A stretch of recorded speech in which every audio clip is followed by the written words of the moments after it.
Alright, this is what I'm going to do for my no-bake dessert. I'm going to start by making for the crust. I'm going to use it with 9 graham crackers. It has for the original one. I'm using the honey-made graham crackers. I'm going to break up these crackers into nice pieces of those, just to get chunks of those crackers. Just going to break one by one with your hands. Put the lid on, and we're going to grind it in.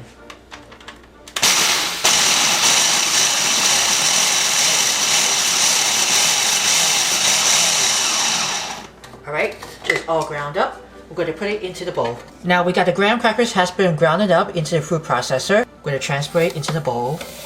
And don't forget to remove the blade. Now this graham cracker crust that we ground over, I'm going to put it in about here. 3 tablespoons of granulated sugar to sweeten up.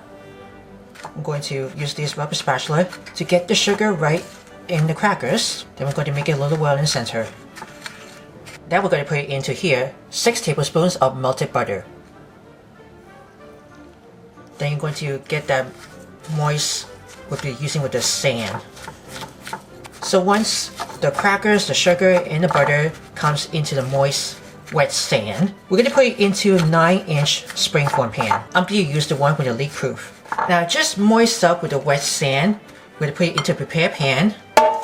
Now I decided I could use it to line it with aluminum foil on the bottom. That way it can easy to lift.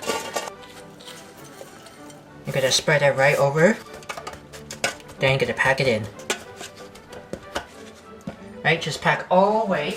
Then we're going to put this in the freezer for later while we're going to make it rest. Now we're going to make a gelatin combo. In this bowl, I'm putting about 2 tablespoons of very cold water. I'm going to sprinkle in 1 envelope of Knox unflavored gelatin, as with the original one. I'm going to stir that in. The gelatin has to dissolve into cold water. Then you want to let the gelatin sit for 2 to 3 minutes after we dissolve this gelatin into cold water. Alright, the gelatin is almost set around. I'm going to put about a 1/4 cup of boiling water. Make sure the water is very nice and hot. I'm just going to keep stirring. Then you want to keep dissolving into it. After it's just cold, now it's hot. Then we're going to let this gelatin cool after we heat up the boiling water. Then we're going to make a batter for the cheesecake. And I can smell the gelatin has been unflavored. Right, I'm going to let them cool. We're going to make a batter. Now, into this separate bowl, I put it in 2 8-ounce packages of Neufchâtel cheese. Neufchâtel cheese that has only 1/3 less fat than cream cheese. This is why I happen to show you Neufchâtel cheese. Make sure this cheese has been room temperature. We're going to put it in a 1/2 cup of confectioner sugar. You can put powdered sugar if you can. It is up to you. We're going to beat up the cheeses and sugar.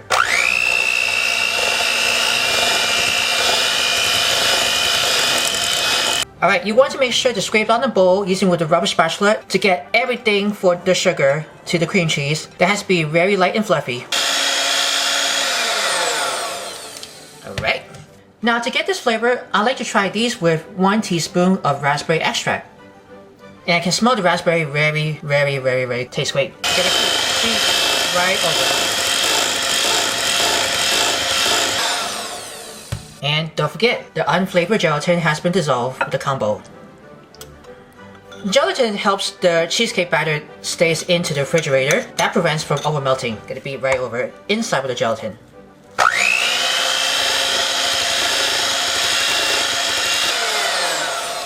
Always scrape down the sides of the bowl and the bottom using with a rubber spatula. You can see the gelatin has dissolved into the cheeses.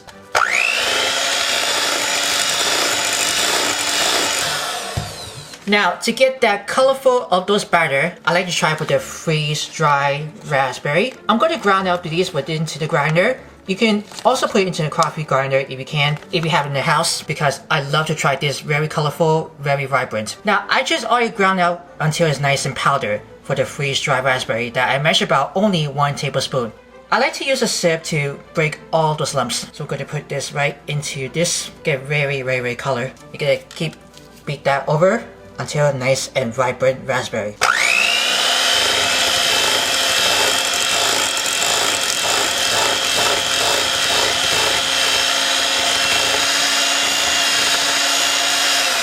And always remember to scrape down the sides of the bowl and the bottom using with the rubber spatula before we're going to keep going. Alright. I decided I'm going to put about this seedless red raspberry jam or preserves that has been melted in, that measure only about, I'm going to guess about 1, 2, or 3 maybe. Right, that's about only 2 tablespoons of seedless red raspberry jam or preserves. I'm going to keep beating over.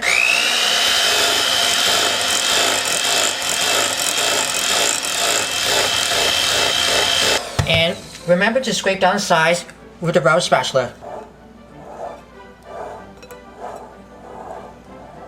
Alright, we're going to set this for a moment and I'm going to whip it up with the cream. Alright, to whip up the cream, I have it with a frozen mineral bowl. We're going to go 1 cup of heavy whipping cream and about a half. Then want to whip it up until stiff.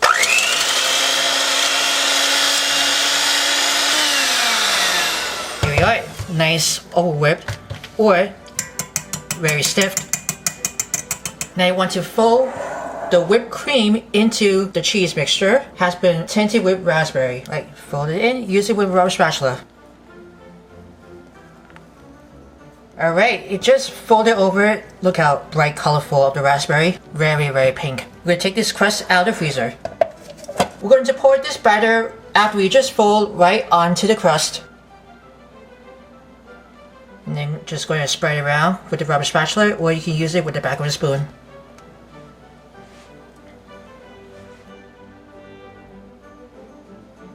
Alright, we're just going to cover tightly with some plastic wrap. And we're going to put this into the refrigerator for 6 to 8 hours, or you can do that for overnight. So I decided I can make only 2 ingredient raspberry toppings, or what do you call it for the compost. I like to put here in this next bowl, 12 ounces of fresh raspberries has been already rinsed over. I like to put more of the seedless red raspberry jam or preserves. I like to put only like 2 to 3 tablespoons. Just want to give that toss to coat those raspberry right in. So I like to use only less jam or preserves, but not too much. Now I'm going to put this in the other container, cover with some plastic wrap, and I'm going to refrigerate for later that day. This has been after 6 to 8 hours into the refrigerator or overnight. You can go ahead, remove some plastic wrap, and you're going to unwrap the foil from the bottom, and then have the hot knife inside with the boiling water. I'm going to run around on the edges. Make sure to wipe it down right over here, just like this one. Then you're going to unlock the edge of the springform pan to release. Now if the top, you can use the hot knife to smear it evenly. That makes it perfect. Once after you run around, I'm going to put this underneath the cake board. And I'm going to do to lift over from the foil. See that? Easy to lift. Now I'm going to top those with a nice cool whip. I'm going to spread these right around top. I like to use only for the leftover. Then you're just going to spread it right around.